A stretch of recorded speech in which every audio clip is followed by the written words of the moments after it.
But her mother, Regina Ventura, got on the witness stand today and was talking about how her daughter asked her for money for help because Diddy was threatening to expose her with these sex tapes of a freak off. This mother's heartbreaking sacrifice is sending shockwaves through Hollywood. Regina Ventura says Sean Diddy Combs threatened her with explicit video leaks unless she handed over $20,000. Why was Cassie's relationship with Kid Cudi at the center of this bombshell allegation?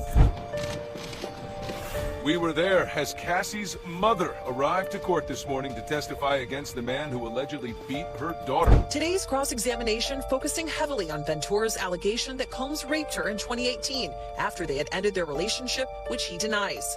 The defense showing text messages between the former couple the day after the alleged rape, including one in which Ventura sent a heart emoji to Combs. Combs' team also trying to poke holes in Ventura's timeline. That is not the gotcha moment that defense attorneys think it is. I mean, at the end of the day, witnesses are not great on specific dates, particularly when they go back years ago. The defense also pointing to a text exchange between Ventura and Combs from 2012, in which she wrote, "I don't want to freak off for the last time. I want it to be the first time for the rest of our lives." At times today, the defense appeared to struggle to maintain momentum, facing frequent objections by prosecutors and regularly stopping Ventura's questioning to whisper together. Combs appeared to be actively involved, passing his lawyer's notes. In a striking exchange with Combs' lawyers, Ventura saying, despite it all, "I don't hate him. I have love for the past and what it was." We also saw musician Dawn Richard take the stand. She said that she witnessed Combs be violent with Ventura over the course of their relationship. I just want to remind everyone that Combs denies all of the allegations against him. Back to you. Why would music mogul and multimillionaire Diddy target Regina Ventura, a woman far removed from his world of fame, for $20,000? The answer lies in a deeply unsettling moment that reportedly took place in 2011. At the time, Cassie was not just a rising star under Diddy's label, but also his romantic partner, a relationship often described as filled with whispers of control and power imbalances. Everything came crashing down when Diddy allegedly discovered something that enraged him: a rumored relationship between Cassie and rapper Kid Cudi. What followed, according to Ventura's testimony, was a chain of events no one could have seen coming. Regina says that Diddy's reaction went far beyond jealousy or heartbreak. It turned into what she describes as extortion. He allegedly threatened to release explicit videos of Cassie, material that would have damaged her reputation and possibly her career. But the bigger issue was the fear it sparked. Would Cassie even be safe if these threats were real? For Regina, her focus turned to protecting her daughter at all costs. According to her, Diddy gave her a way to ensure he kept those videos private. Pay him $20,000. Think about that for a moment. A man worth hundreds of millions of dollars turning to the mother of his girlfriend, demanding a payout as leverage over her daughter's most personal moments. It's not the behavior you'd expect from someone with Diddy's stature, but Regina insists this is exactly what happened. For any parent, the thought of someone holding such power over their child is terrifying, and Regina wasn't any different. In her testimony, she shared how the combination of fear, anger, and helplessness consumed her. Diddy wasn't just threatening Cassie's reputation, he was dangling her security in front of her family. This wasn't just celebrity drama, it was personal, emotional warfare, and it wasn't about the money. Regina's distress came from the fact that someone with Diddy's influence had allegedly decided to treat her daughter as a pawn in his game of control. Experts who study cases like this suggest that extortion in personal relationships often isn't about financial gain. It's about dominance, about ensuring someone knows they're under your thumb. The moment Diddy allegedly made those demands, the $20,000 represented more than cash, it represented power. And Regina faced an impossible choice: give into these demands and secure her daughter's safety, or risk what Diddy might actually do with those videos. For a mother, there really wasn't a choice at all. The pressure drove Regina to a move many would call extraordinary. In her testimony, she revealed she didn't have that much money lying around. To raise the funds, she resorted to taking a home equity loan, a financial decision most people wouldn't take lightly. Mortgaging part of her home meant sacrificing her family's stability and putting herself into debt, all because of an alleged ultimatum. According to her, it was the only way she could put the threats to rest, at least for the time being. The thing is, this payment wasn't just about Regina. It showed the extreme measures people might take when they feel there's no other way to protect someone they love. By sharing this story now, Regina not only sheds light on what she endured, but also on how deeply manipulation can seep into even the closest relationships. She paid the money, but the lingering question remains: why would Diddy have those explicit videos in his possession to begin with? And what role did they ultimately play in his need for control over Cassie? Very surprised by that, but Regina Ventura spoke out. about an email she received from Cassie in December 2011 that said Diddy threatened to release FO tapes of Cassie after he learned that she was dating Kid Cudi. Cudi? Cudi? Cudi. You got it. It is Cudi. Now I'm like, did I do it wrong? I constantly keep correcting myself. I was physically sick, Ventura said. I did not understand if the tape threw me. He was trying to hurt my daughter. Diddy had threatened to release one video on Christmas Day. Disgusting. She testified that Combs wanted $20,000 for the video. Ventura said Combs was angry. He had spent money on Cassie, and that she was with another person. My God. Meanwhile, he's out there with everybody in the world. We took a home equity loan, and that was the only way we could get the money. So she paid him? Oh my God. Good thing she got this money from the settlements. Easy. Combs' bookkeeper sent Regina an email with wiring instructions, she said. This is key. Combs' bookkeeper taking the money bribe, the extortion claim. This is massive. I'm going to pause. Who handled the finances of Mr. If you're enjoying this story, kindly do us a favor and subscribe to our channel. It is free and won't cost anything, but it means the world to us. We're just a small channel trying to grow. Thank you, and back to the video. Rico Law! I need a Rico Law sample. We're finally getting there. And the thing is, anybody who has been following along at home about this whole thing, this does potentially, we don't know, they were not named, I cannot say this, but there's been a lot of looking into TriStar Entertainment, Lou Taylor and all of that, who has worked with Diddy for a very long time to do with his books. This is very interesting. And it does appear that they have the records of this, that this did happen. So that's great. The fact that there's an email from Sean Combs' bookkeeper to buy the video, which basically is an extortion threat. I'm going to release this tape if you don't pay me. That's extortion, guys. And now criminal enterprise because his employees are doing it. With wiring instructions, she said, so she went to the credit union and then wired the money from her and her husband's account to the bad boy account. Regina said she did it because she was scared about my daughter's safety. She said for about 4 or 5 days later, the money was returned to her account, but she did not have any communications with Combs about it. So he then gives the money back, I guess, realizing this was a big, stupid mistake. But you still did it, Diddy. Diddy did it. Not a good look, my man. She also spoke about photos she took of Cassie's injuries, which the jury saw. I'm not going to show you those guys because they look awful, but it's legit. Cassie's not a victim. Go eat shit. She also mentioned that an interaction with Mia, who I do think we're going to hear at some point, and an incident where Diddy stole Cassie's phone and she called the cops. The defense did not ask questions of Regina. That's wild. They're like, no questions. Yeah. So I mean, how do you even cross-examine someone when it's like, I have proof that you extorted me. I sent you the money after your bookkeeper sent me an email saying how to do it. Then you sent it back. There's no debate that this happened. I have the receipts. Are you going to yell at me for trying to protect my daughter? What exactly were these videos, and what made them such a powerful weapon against Cassie? According to Regina Ventura's testimony, the alleged explicit recordings were used to create a quiet, invisible tether, one that kept Cassie compliant and under control. For someone like Cassie, who was balancing a music career and a high-profile relationship, the mere existence of these videos could spell disaster. Threatening to expose them wasn't just an attack on her privacy. It was an attempt to dismantle her public persona, her career, and her sense of security in one crushing blow. The details of the alleged videos remain undisclosed, but their impact is clear. Regina described living under a constant shadow of dread, knowing those recordings could surface at any moment if she didn't meet Diddy's demands. Imagine the mental toll. Being forced to weigh your family's safety against the relentless possibility of scandal. For Regina, this was deeply personal. She wasn't just managing her own fear, she carried the burden of protecting her daughter from humiliation and harm. This wasn't just about videos, it was about power, plain and simple. Cases like this are tragically more common than one might think, especially in the world of celebrity scandals. Experts have noted how private material, whether intimate videos, personal texts, or photos, has often been weaponized as a means of control, particularly in relationships where one partner holds significant influence. The psychological effects can be devastating. Victims frequently report feelings of helplessness, shame, and isolation. For Cassie and her family, the stakes only seem to rise with every threat. Regina's testimony paints a stark picture of what manipulation can look like up close. As a mother, she knew she was fighting an uphill battle against someone with immense power, financially, culturally, and socially. While others might have seen Diddy as a business mogul or a music icon, Regina saw the dark side of his alleged influence. Her decision to take out a home equity loan wasn't just a financial risk, it was a gamble on the hope that the payments would keep the threats at bay, that somehow this nightmare would end. But it also exposed the larger control dynamic that seemed to define this situation.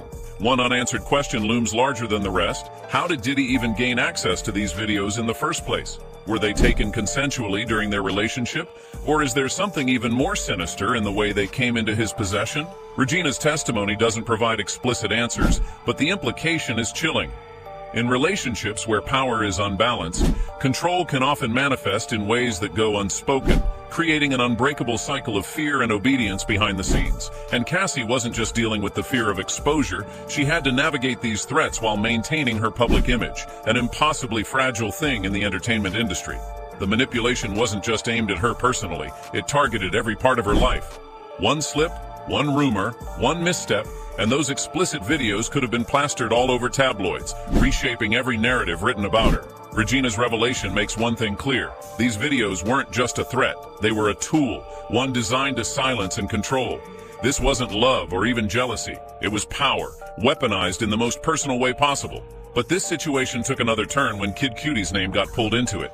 His rumored relationship with Cassie didn't just provoke Diddy, it escalated the entire situation to a breaking point that no one could ignore. Combs family about why did they need that big show of force? Why did they need, as he testified, as Agent Gannon, Homeland Security Investigations Special Agent Gannon, who's one of the leaders of this whole special group that they have, he said that they had 80 to 95 law enforcement descend on that compound in March of 2024, and he said, yeah, nobody can forget it. And he said the reason was because they had, their intel basically had let them know there was security there was armed security there. It was a very complicated, they have of course they have the blueprint and the schematics of the property, but he said they wanted to make sure that there was no danger to anybody, so they timed the raid. This was interesting. He testified they had a search warrant, but the search warrant, Richard, was, are you okay? Yes. Okay. The search, we're on the streets. Okay. Yeah, we're on the and we're live. And we're live. That's why I have my sneakers on. That'll go you got the fancy. You got the fancy. I have my shoes. I should go put sneakers. You got your fancy shoes. Anyway, so he was basically talking about the Homeland Security, the investigations, what they were doing. He said that they wanted, usually they do these raids at about 6 o'clock in the morning. They did this one at 3:40 in the afternoon that day because he said they wanted to make sure that most of the people in the compound were out of there at the time that they went in. I thought that was interesting. And what they found, Richard, well, they show the closet, and there's a closet. First of all, the property is gorgeous. It's I've been to Star Island, not there, but been to Star Island, and it's spectacular. It's just like one of those amazing places. So you go, they open the door, the evidence photo shows this closet in one of the rooms. There's shelves on it, so I'm like looking at it, and I'm like going, what is this, like Sean John t-shirts or package of what is this? And he describes what's in there. He describes high heels, 7-inch high platform high heels, like dozens and dozens of them. He describes lingerie, like freak off essentials, and then he says there were also assembly parts for guns. And so under questioning about the parts, he says this is the upper receiver, this is the lower receiver, these are for AR-15 semi-automatic rifles.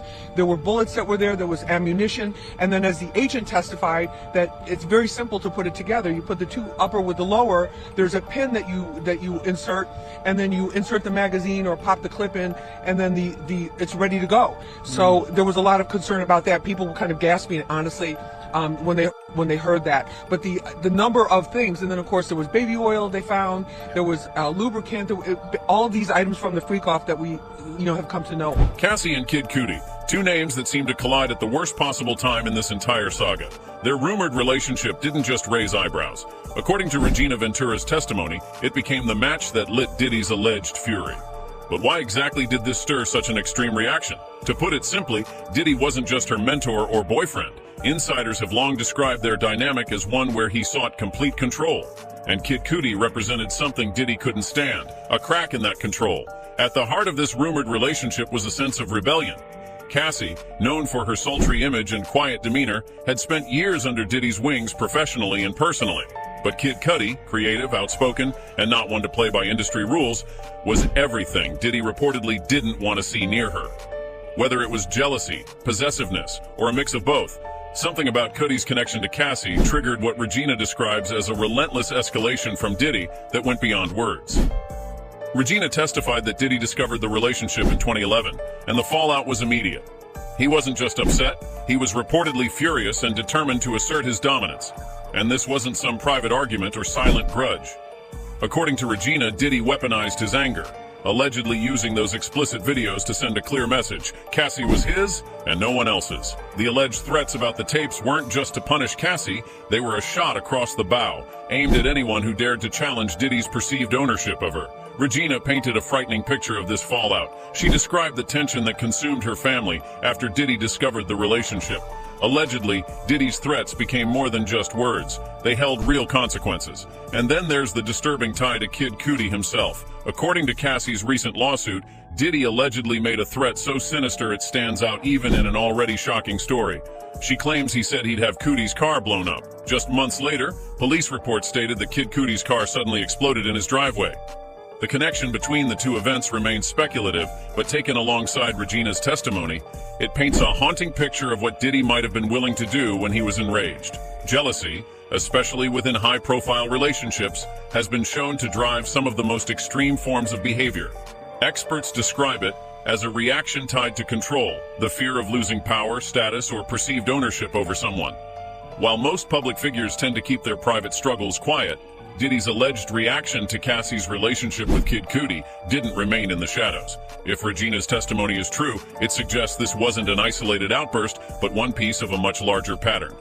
It's important to keep in mind that this wasn't just about personal gossip. For Cassie, the alleged threats and intimidation cut across every area of her life.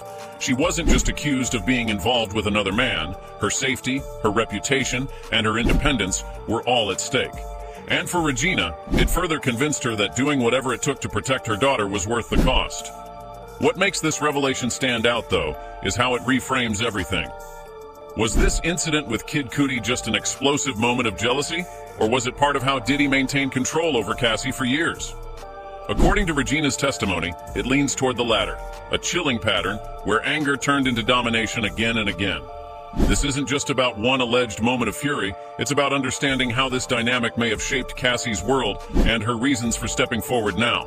And as this lawsuit unfolds, the details of how Kid Cudi became a turning point could play a crucial role in unraveling the full story. So he was the second to last witness to testify today. Interesting what he was talking about when he said he first encountered them. He didn't really know that this was Diddy.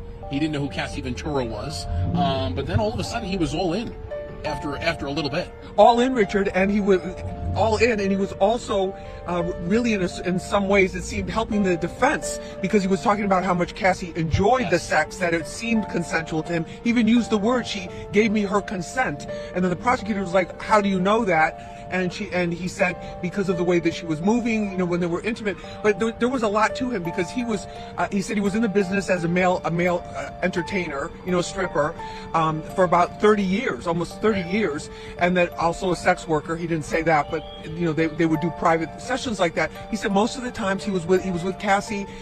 He didn't see Diddy or her you know, inebriated or kind of like too high.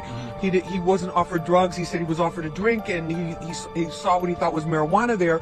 But Richard, the real thing about him that was so fascinating was the longer that he talked, he was under cross-examination by Xavier Donaldson, one of the attorneys on Diddy's team, and he started to ask him about this, you know, what's your business like? What are you doing, you know, as a male entertainer? He said mostly it's like bachelorette parties, you know, we'll go and do things just to, you know, super flirt. I'm going to keep it PG, with the grandmothers and the mothers there, and you know, the mother of the bride or whatever, right, to make it a fun evening. But he said some shocking things. He said he had about 8 to 15 encounters with Cassie and Diddy, having sex with Cassie, and that most of it, except for the last two times, was unprotected. There was no protection. So that was pretty interesting. What kind of desperation drives a mother to put her entire financial security on the line?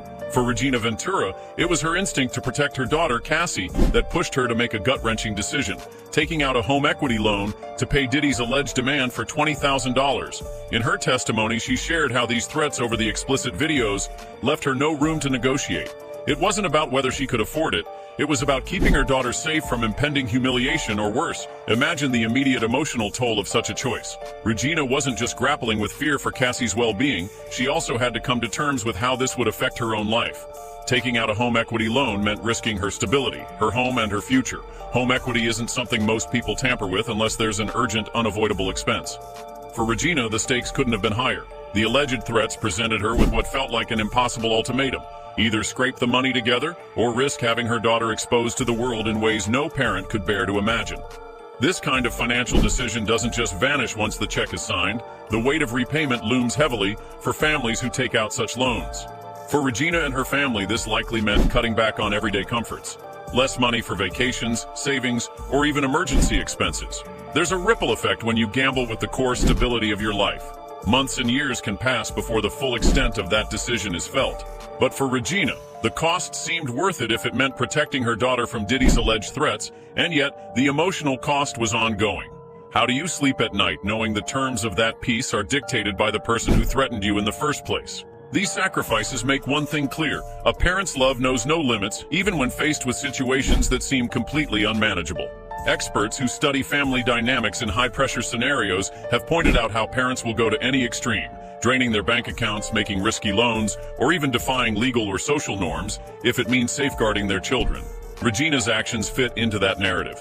To her, this wasn't just about financial hardship, it was about doing everything in her power to shield her daughter from harm. But the real question is, did it work? According to Regina's testimony, payment of the $20,000 didn't end the fear. The threat of those videos didn't just evaporate because she complied with Diddy's alleged demand. Paying off an extortionist rarely provides true resolution. It's like feeding a fire, hoping it won't spread, while knowing deep down it could spark again at any moment. Every day remained uncertain. Did Diddy hold more leverage? Would new demands arise? These questions likely haunted Regina even after the payment was made. What's chilling is how Regina described her mindset while making this decision. She admitted that desperation fueled every choice she made in those key moments. It wasn't about fairness, logic, or even justice. It was about survival, maintaining the delicate balance that could keep her family intact. Her actions, while extreme, illustrate just how much power Diddy allegedly wielded in this situation. It's one thing to control an individual, but allegedly manipulating their parent into financial hardship introduces an entirely new level of control. And yet, there's another layer to this story that makes the sacrifices even more heartbreaking. Regina's silence for over a decade wasn't rooted in fear of her financial actions being questioned. It seems deeper than that. Why wait until now to tell this story? What shifted for her and her daughter that allowed this testimony to finally come to light? That lingering question casts a shadow over everything we've heard so far, leaving room to wonder just how much more Regina has held back. What is the next crazy thing that's going to explode in the news? Is Bill Clinton's going to have an OnlyFans? Like, what is going to happen? What is the next thing that's going to make us all go, what the fuck? Like, what the fuck is going on? It's coming. You know, how many guys were on video saying, ain't no party like a Diddy party? How many people like openly talked about being there? LeBron? Yeah, how Ashton Kutcher, all these people. Like, you guys all went, you didn't see nothing? Donnell went? Did he? Of course he did. Trying to defend himself. Is he really? Yeah. Is he trying to defend himself right now? It's pretty funny. I gotta call him up. Donnell, you gotta back away from that. Isn't there a video with Kamala? She was at one of the Diddy parties? Isn't she in the background with... It might have been the difference between Diddy parties and freak-offs. Oh my god. They're giving him shit too because he's sitting in his... Oh, the guy from Chappelle Show? Yeah. And then Dave's there too, and then Russell Simmons too. Oh boy. But is that at a party or is that just a group of them together? They were like on a yacht or something like that. Okay, but that's not the Diddy party. No, yeah, it's not like they were like I think... You think Diddy was rogue or Diddy was like Epstein type, working for somebody? That's a good question. Well, it would be a great way to compromise celebrities, yeah, and get them to say whatever you want them to do, get them to do whatever projects you'd like them to do. And you know, if you're a bunch of other celebrities are there, you're like, oh look, Bill Clinton's here, this is fine. Yeah. This is cool. Look at this, like Brad Pitt's here. Well, this is cool. You don't even think there's anything wrong with being there. Meanwhile, you're getting drugged up and filmed, and then they're passing out punch. Have some punch, Aaron. And you have some punch, and all of a sudden you're like, I'm feeling really good. I just feel amazing. You're all mollied up. You don't know what the fuck you're doing. Probably a combination of things they give you. And it's all being filmed. crazy. Now, if that's not an intelligence agency operation, it's just one fucking evil super genius who figures out how to compromise everybody by providing this crazy freak-off party. Everybody's got to put their phones away. Okay, we're going to put our phone away. No one's going to know anything.